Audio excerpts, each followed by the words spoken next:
everyone, and welcome to this month's edition of Conversations with Conexxus. I'm Linda Toth, Managing Director of Conexxus, and I have with me Gray Taylor, who's the Executive Director. Welcome, Gray.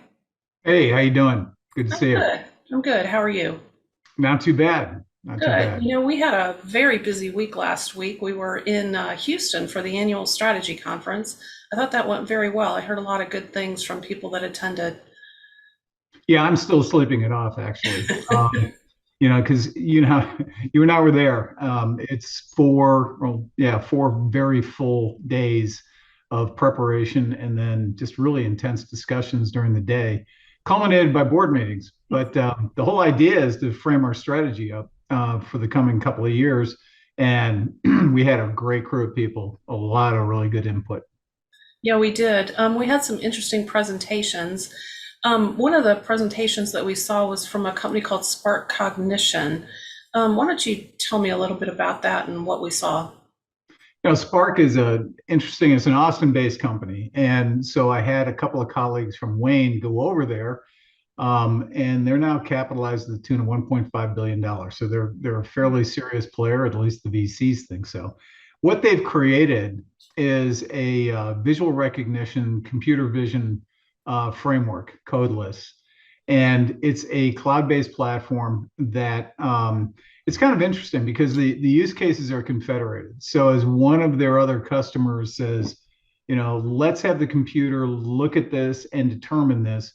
Once that's been perfected, it goes into a library so that any of the other people that are on the subscription can download it. Because we start to find a lot of similarities between even, say, a refinery where a camera is looking to see if they see any smoke. You could use that as, one of the things that you're using a camera for. The other thing that's interesting about them is that they use stock cameras. So you don't have to have these high res. Their entire objective was where there's a camera, we're just kind of taking the video feed off of that. The DVR still does what it does, but we're doing some real-time analysis on it. And so what we really kind of saw as we went through the use cases was it's kind of like having a manager in the sky who can watch everything going on in the store and see things that are out of norm. So you can look at cashiers. Do they have the uniform on? Does the person in the food prep area have a hairnet on or a hat? Is the person walking through the front door, are they carrying a gun or a knife? Is the person walking through the front door drunk? Is there somebody out on the forecourt that's driven away? And by the way, I recognize that license plate from another drive away. So, we have some evidence there. Can I use that same driver's license to, put a person into my loyalty program or even precondition a pump for payment? So you start thinking about if you had godlike vision of being able to see everything that's going on in your store, process it, and then react to it, compliance, safety, selling more stuff becomes really, really, possible. I look at this as limitless possibilities for our stores to operate better. Yeah, I thought it was interesting the use cases that some of our attendees came up with as well. And I know even for that demo, they had created some use cases after discussions with both you and David and myself. So I thought that was interesting how quickly they can turn new applications around for it. Yeah, the thing I loved is, we mentioned, hey, it'd be nice if we could do true age and unattended point of sale terminals. And they had a mock-up that was doing cold facial match with an ID picture at above 95% confidence in a little prototype box, low end commodity hardware. And they showed it. And that was 2 weeks after they started the project, right? So just a lot of deep resources. I think that true age visual matching has got some serious opportunities when it's married to the true age. We did the standard on that, the true age application. And now you can sell beer at a Mashkin terminal. You'd be able to sell beer at a self-checkout terminal from NCR without the cashier having to go over, log in, say, you're of age. It becomes a truly self-service device. That's what we need. And so, 2 week turnaround, something that's really, really needed in the industry, not just ours, but big box and grocery. That's the kind of capabilities that they demonstrated to us. And that's just because they've got this platform fabric. It has a lot of stuff already pre-built. In fact, they advertise it as codeless, right? So once I've got the system in, I'm just dragging and dropping use cases and then setting parameters. Literally, figuratively, if I want to do heat mapping in a store, I'm just drawing a box down an aisle. I think it's usable enough, it's simple enough, and it uses existing infrastructure. But I think one of our challenges coming off of that is if I'm building a new store, how do I optimize a new store to use computer vision, even if I'm not doing it today? So to me, it's kind of like the old days when we ran Cat 5 out to the dispensers because we figured we'd need to someday. Right. It's the same type of thing. Cameras are cheap. What's the recommended, spacing of those cameras in a store? And that should just be standard construction. Right. So we have the NACS Show coming up in just a few short weeks. And Spark Cognition is going to be in our booth demoing some of that. So I would encourage anybody that's interested in that technology to stop by. We are in booth 6113. So, one of the other things we had at the strategy conference was a report out from the IRC, the newly rebooted Innovation Research Committee. Now that committee is just retailers, and its purpose is to point out what pain points there are for the industry and what's sort of driving some of the lack of progress, if you will.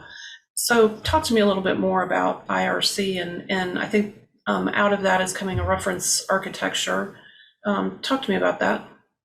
Yeah, so the IRC is designed for non-technical people. At best, we want you to have read a couple of books about it. But other than that, what we want you to do is come in with business problems and opportunities and ideas, right?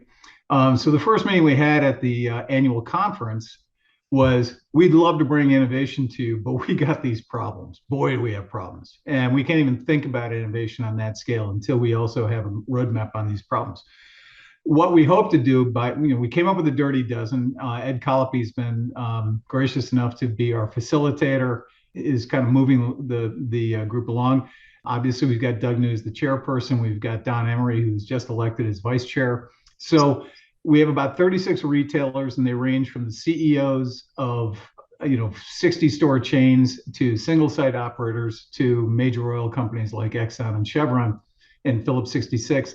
So we have this broad swath of business people, not technology people.